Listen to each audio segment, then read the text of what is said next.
नमस्कार। तो चलिए रुक करेंगे बंगाल की ओर, जहां पर संदेशखाली का मुद्दा इन दिनों गरमाया हुआ है। बता दें कि बीते कुछ दिनों से पश्चिम बंगाल का संदेशखाली हिंसा की आग में झुलस रहा है। यहां महिलाओं और गांव के लोगों ने टीएमसी नेता शेख शाहजहां और उनके समर्थकों पर यौन उत्पीड़न और जमीन हड़पने का आरोप लगाया है।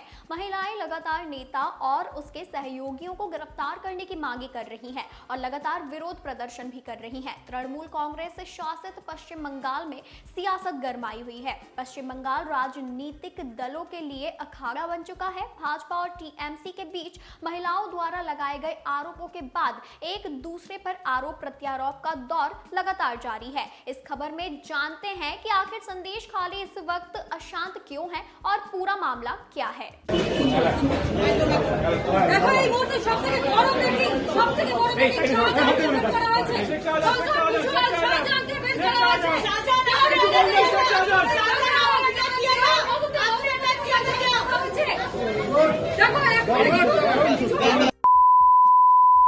चलिए तो अब हम बताएंगे कि कहां से शुरू हुआ था ये पूरा मामला।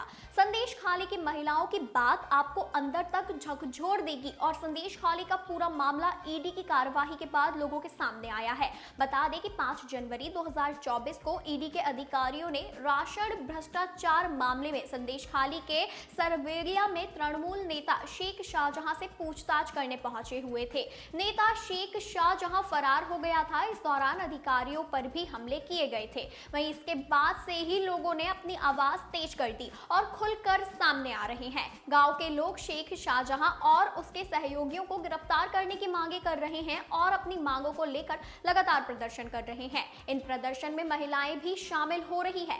वहीं बता दें कि महिलाओं द्वारा क्या लगाए गए हैं आरोप। तो बता दें, संदेशखाली की महिलाओं ने वहां के टीएमसी नेता शेख शाहजहां और उनके समर्थकों पर यौन उत्पीड़न और जमीन हड़पने का आरोप लगाया है। महिलाएं विरोध में प्रदर्शन करने और धरने देने लगी हैं। आक्रोशित महिलाओं ने शाहजहां के करीबी विश्वास पात्र और टीएमसी नेता शिबू हाजरा के खेत और पोल्ट्री फार्म में भी आग लगा दी। आरोप है कि पोल्ट्री फार्म के लोगों की जमीन छीनकर उस पर अवैध तरीके से बनाया गया। ये कई तरह के अवैध कार्यों का सेंटर था। दरअसल राशन भ्रष्टाचार मामले को लेकर जांच करने पहुंचे ईडी और केंद्रीय बलों पर 5 जनवरी को हुए हमले के 33 दिनों के बाद 7 फरवरी को उत्तर 24 परगना के संदेशखाली में फिर से हंगामा होने लगा। इस बार गांव वालों का विरोध प्रदर्शन तृणमूल समर्थकों के खिलाफ था। इस दौरान गांव वालों और तृणमूल समर्थक के एक गुट के बीच मारपीट की घटना भी सामने आई थी।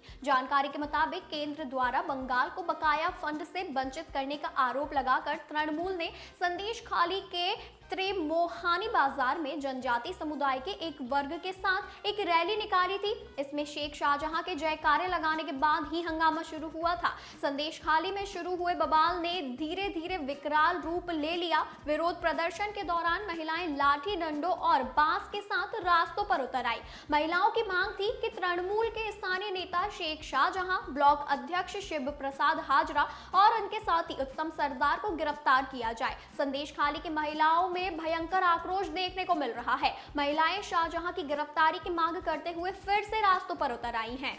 इसी के साथ आरोप है कि शाहजहां ने पार्टी के नाम पर गांव वालों पर लंबे समय तक जो अत्याचार किया है, ऐसे में महिलाओं की मांग है कि उसे तुरंत गिरफ्तार किया जाना चाहिए। इसके साथ ही लगाई गई थी धारा 144। जी हां, घटना के 2 दिन बाद 9 फरवरी की रात से संदेशखाली में धारा 144 लागू कर दी गई थी। इसके बाद से कई दिनों तक संदेशखाली ब्लॉक 2 के 8 ग्राम पंचायत इलाकों में दुकान बाजार बंद रहे। इंटरनेट सेवाएं भी ठप कर दी गई। संदेशखाली थाना क्षेत्र में बड़ी संख्या में पुलिसकर्मी तैनात किए गए। इलाकों में पुलिस लगातार गश्ती लगा रही है।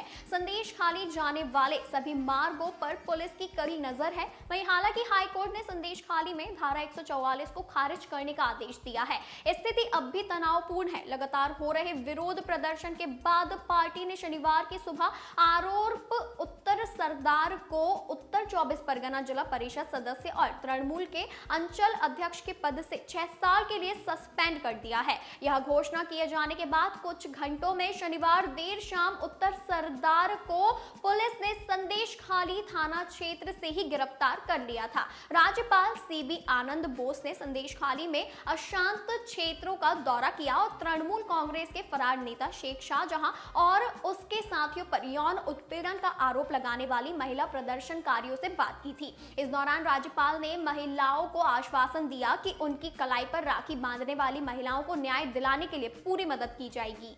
तो ये था आज का हमारा संदेशखाली से जुड़ा एक खास मुद्दा। ऐसी ही और भी खास जानकारी के लिए लगातार देखते रहिए डीवी न्यूज।